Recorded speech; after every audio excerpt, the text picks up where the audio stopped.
ஏன்னா இப்ப தமிழகத்துல ஒரு மோசமான ஆட்சி, ஆபத்தான ஆட்சி, அபாயகரமான ஆட்சி, எப்போ எந்த நேரத்தில் எது நடக்கும் என்று தெரியாமல் ஒரு வித்தியாசமான ஆட்சி தமிழகத்தில், விபரீதமான ஆட்சி, வித்தியாசமான ஆட்சி இல்ல, விபரீதமான ஒரு ஆட்சி தமிழகத்தில் நடைபெற்றுக் கொண்டிருக்கிறது. அப்ப என்ன செய்யணும்? அந்த ஆட்சியை மாற்றணும். சீக்கிரம் 1 லட்சம் அடி குழி தோண்டி அந்த ஆட்சியை உதைக்க வேண்டும். இனிமேல் திமுக எப்பவுமே தமிழ்நாட்டில் வரக்கூடாது. திமுக என்ற ஒரு ஆட்சி கட்சி தமிழ்நாட்டு மக்களால் நிரந்தரமாக நிராகரிக்கப்பட வேண்டும். நிரந்தரமாக நிராகரிக்கப்பட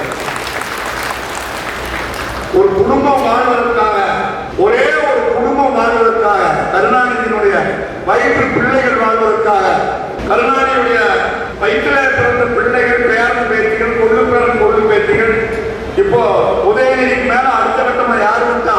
நாட்டுக்காக போராட்ட சுதந்திர போராட்ட தியாகி உதயநிதி செக்கெடுத்த சிதம்பரனாருடைய பேர, அதனால அவன் வயிற்றுல பிறந்த மகன் இப்போ அடுத்து யாரு வர போற? தலை எழுத்து. இதையெல்லாம் மாற்ற வேண்டிய கடமை யாருக்கு இருக்கு? கையெழுத்து யாருக்கு இருக்கு? யாருக்கு இருக்கோ அவங்கள கையெழுத்துல நம்ம அத்தனை பேருக்கு இருக்கு. சத்திய பிரமாணிக்குமா? நம்ம அத்தனை பேருக்கும் இந்த புரட்சித் தலைவர் எம்ஜிஆர் ஒரே ஒரு வரி சொல்லி முடிச்சுக்கிறேன். புரட்சித் தலைவர் எம்ஜிஆர் 1972 எதுக்காக அதிமுக ஆரம்பிச்சாரு? ஆரம்பித்த போது என்ன சொன்னாரு? கருணாநிதி என்பவர் தமிழக மக்களால் தீண்டத்தகாத தீய சக்தின்னு சொன்னார். யார் சொன்னாரு? நம்முடைய தலைவர் புரட்சித் தலைவர் எம்ஜிஆர் சொன்னார். தமிழகத்துடைய கோடிக்கணக்கான மக்களுக்கு பசியாமல் சோறு போட்ட புரட்சித் தலைவர் எம்ஜிஆர் சொன்னார், கருணாநிதி தமிழக மக்களால் தீண்டத்தகாத தீய சக்தினார். இப்ப அந்த கருணாநிதி போயிட்டார். இப்ப அவருடைய மகன் முத்துவேல் கருணாநிதி ஸ்டாலின் வந்துட்டார். அவருடைய ஆட்சி நடக்குது. அவரு இப்ப முதலமைச்சர். துணை முதலமைச்சர் யாரு? முத்துவேல், கருணாநிதி, ஸ்டாலின், உதயநிதி. எவ்வளவு பெரிய துன்பம்! யாருடைய வீடு புடைக்கிறதுக்காக தமிழ்நாட்டு பணமெல்லாம் ஏரோப்ளேன்ல எட்டி போகுது. கரெக்டா சொன்னா பரிசு இருக்கு. சத்தமா சொல்லுங்க. துபாய் இரண்டாய் சொல்றவங்க பரிசு இல்ல. தமிழ்நாட்டு பணமெல்லாம் துபாய் போகுது ஒரே ஒரு குடும்பம் புடைக்கிறதுக்காக. அங்கிருந்து போய் மறுபடியும் இங்க வருது.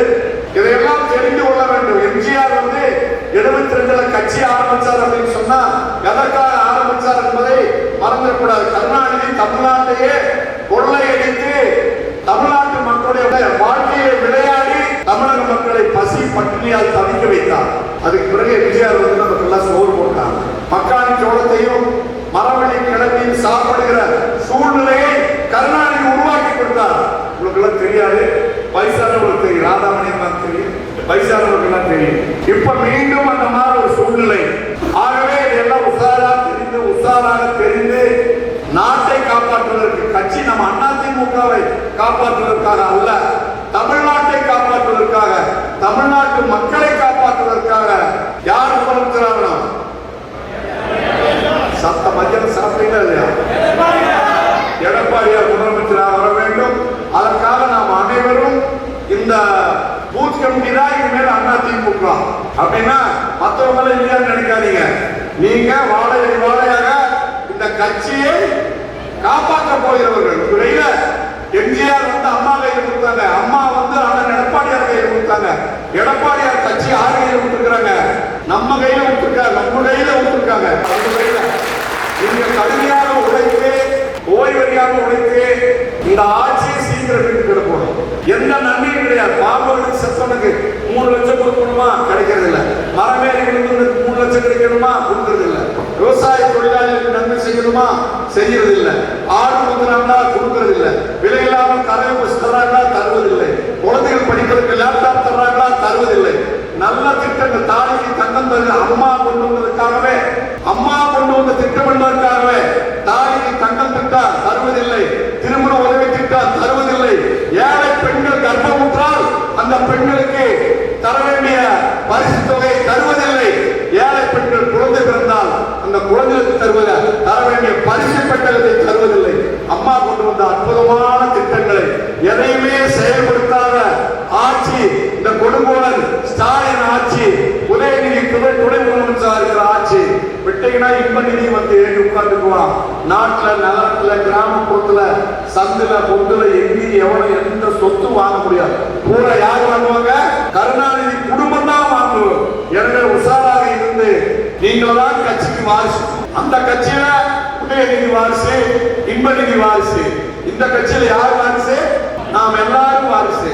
நான் ஒரு ஓரத்தில் வாரிசு தான். எனவே தயவு செய்து சிறப்பாக பணியாற்றி கிராமப்புறத்தில் இருக்கிற ஏழை எளிய மக்கள், கூடை முறைகிறவங்க, நல்ல உருவாக்க இருக்காங்க, தச்சு வேலை செய்யறவங்க, கோயில்ல பூஜை பண்றவங்க, கொள்ளு வேலை செய்யறவங்க, மண்பாட்டம் செய்யறவங்க, அறிஞர்கள் மக்கள், அனைத்து தரப்பு மக்களையும் ஒரு தாய் பிள்ளைகளாக அனைத்து தரப்பு மக்களையும் அனைத்து ஜாதி ஜனங்களையும் ஒரு தாய் மக்களாக எண்ணி பூத் கமிட்டி உறுப்பினர்கள் அவர்களோடு பழகி 50 ஓட்டு 100 ஓட்டை பிரித்து இன்னும் ஒரு வருஷத்துக்கு தேர்தல் நினைக்காம தினம் அவங்க வீடு வீடா போய் பொண்ணு, அக்கா, மாமன், மச்சான், அண்ணன், தம்பி, சித்தப்பா, நம்ம சொந்தக்காரர் இருப்பாங்க பூத் கமிட்டி உறுப்பினர்களாக. அவங்க எல்லாம் சந்தித்து தினம் இந்த ஆட்சியினுடைய அவலங்களை எல்லாம், அதாவது அமைக்க போற ஆட்சி யாருக்கான ஆட்சி? நமக்கான ஆட்சி என்பதை உணர்ந்து செயலாற்ற வேண்டும் என்று அன்போடு தாழ்மையோடு வேண்டி விரும்பி கேட்டு தந்த வாய்ப்புக்கு நன்றி கூறி விடைபெறுகிறேன். நன்றி, வணக்கம்.